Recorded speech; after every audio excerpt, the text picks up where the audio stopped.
Welcome back to Arsenal Trends. What's up, Gooners? If this is your first time here, we bring you the freshest Arsenal transfer news, tactical breakdowns, and all the drama around the club. No fluff, just straight facts with some spicy commentary. And today's story? Big one.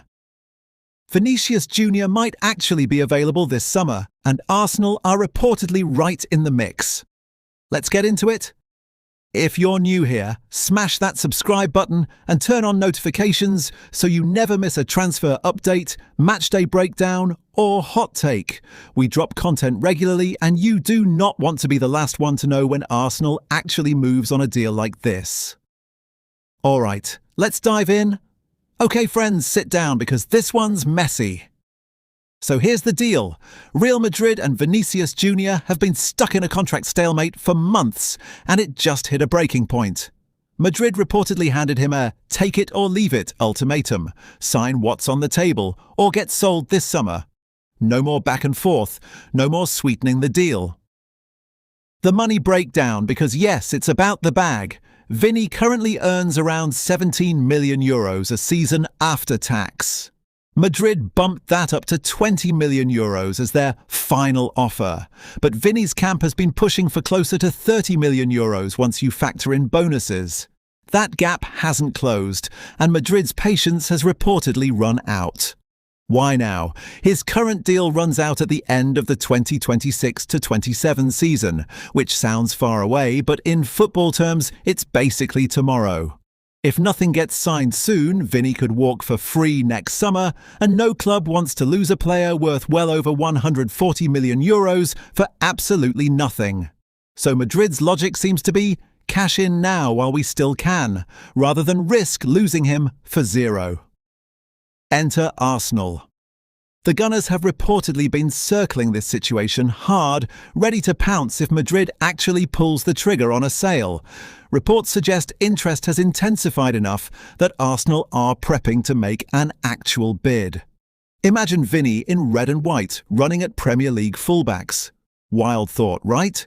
The backstory that makes this juicier. This isn't some out-of-nowhere drama. Vinny's relationship with the club got tense last season. Remember him reacting angrily to being subbed off in a Clásico?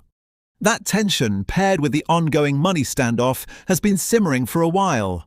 Even after Xabi Alonso left the dugout, the contract talks still didn't magically resolve themselves. But here's the twist. Vinny has said publicly more than once that he's never imagined himself anywhere else. He turned down bigger offers before, including a reported Saudi mega deal, to stay loyal to Madrid. So this doesn't feel like a player itching for the exit. It feels more like a business standoff where both sides are digging in, hoping the other blinks first. My take. Commentary time. This has all the hallmarks of a high-stakes game of chicken. Clubs love to leak final offer ultimatums to the media because it puts public pressure on the player, makes it look like the club is being reasonable and the player is being greedy if he says no. At the same time, Vinny's side leaking the Arsenal interest is a classic agent move too. Hey, if you don't pay up, someone else will. Classic transfer window theatre. Realistically? A move actually happening feels less likely than both sides using the press to posture before they land somewhere in the middle. Selling one of your most marketable trophy-winning wingers over a €10 million gap would be a massive risk for Madrid. But they also can't afford to let him walk for free next year. Something's gotta give. What happens next? Okay, so part 1 covered the drama. Now let's talk about what actually happens from here because there are a few paths this could take. The club's management is already planning without him. Word is Real Madrid are lining up Yan Diomande from RB Leipzig as reinforcement out wide. Translation: if Vinny says no, Madrid isn't panicking. They've got a backup plan brewing. That's actually a power move on their part. Nothing forces a player to sign faster than realizing the club is quietly preparing life without you. The return to training storyline. Vini was expected back at Valdebebas for pre-season after his World Cup break, but there's been chatter about him delaying that return while his agents hash things out. If a guy is dragging his feet on showing up to training, that's usually a signal the situation is more tense than just paperwork. Arsenal isn't just rumour mill noise. This isn't some random tabloid fantasy. Reports say Arsenal are genuinely preparing an opening bid, with suggestions a deal could cost upwards of £130 million and would blow up their current wage structure. That's a serious commitment for a club, not just let's see what happens energy. And Arsenal reportedly have one edge Madrid doesn't really offer: much more generous image rights deals, which matters a lot for a player of Vini's global brand status. Would Vini actually leave Madrid, though? Here's the emotional core of this whole thing. Vini's been vocal for years about never picturing himself outside Real Madrid. He turned down a reported €1 billion Saudi offer to stay. He's a two-time Champions League final goalscorer for this club. This isn't some mercenary looking for the next paycheck. This feels more like a guy who wants both loyalty and to be paid what he thinks he's worth. Those two things are now colliding. Vini saga batida pues tres force, the fallout and what it means for everyone. Alright, we've covered the drama and the what happens next. Now let's zoom out and talk about the bigger picture. Because this isn't just about one player's paycheck, this touches the whole club's identity. What this says about Madrid's new approach. Since management took over the dugout, the vibe around the club feels different, less sentimental, more business first. The willingness to publicly float selling a homegrown superstar, someone who's delivered Champions League final goals, tells you the club's power structure isn't afraid to make cold decisions anymore. Whether that's smart roster management or a risky gamble depends entirely on how this ends. The wage structure argument. One detail that keeps popping up. Madrid supposedly doesn't want to break their internal pay scale for one player. That's actually a pretty common big club stance, because the moment you blow past your ceiling for one guy, every other star and their agent comes knocking, asking for the same treatment. So in a weird way, this isn't really personal against Vini, it's Madrid protecting their whole locker room's pay structure. Makes sense from a business lens, even if it feels harsh from a fan lens. The fan reaction split.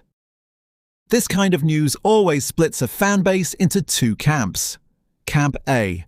Pay the man, he's proven. He's a big game player. Don't let Arsenal or anyone else even sniff this. Camp B. He's 26, wants near Mbappe money, and the club has plenty of young attacking talent coming through. Don't overpay out of nostalgia. Both arguments are valid, honestly, and that tension is exactly why this story has legs. It's not a simple villain/hero narrative, it's a legit business dilemma dressed up as a soap opera. Historical parallel worth remembering: Madrid has been here before with other stars, negotiations dragging into final year territory, ultimatums leaked to the press, only for a renewal to get announced weeks later once both sides quietly agreed behind closed doors. Contract standoffs at elite clubs are often more theatre than reality. The loud public drama is frequently a negotiating tactic more than an actual "this is ending" signal. But it's not all bluff. There's real risk here. That said, we can't ignore that actual outside interest. Arsenal, reportedly ready to make a real financial commitment, changes the stakes. This isn't Madrid negotiating in a vacuum. There's a legitimate suitor with real spending power circling. That's what makes this specific standoff feel more dangerous than a typical will they, won't they contract story. Big difference between posturing when no one else wants your player versus posturing when someone very much does. The emotional wildcard. Vini himself. At the end of the day, this comes down to one guy's gut feeling. Does he trust that Madrid still sees him as central to their future? Or does the ultimatum framing sting enough that he starts genuinely entertaining a fresh start elsewhere? Contract numbers matter, but professional athletes are still human. Feeling wanted versus feeling like a bargaining chip can shift a decision just as much as the salary figures. My final commentary on this saga, for now, if I had to bet, this ends with Madrid and Vini finding a number somewhere between their two positions.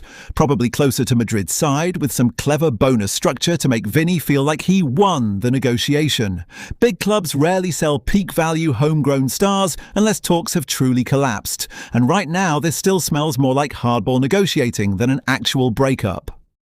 But Arsenal's real interest means Madrid can't just assume he'll fold.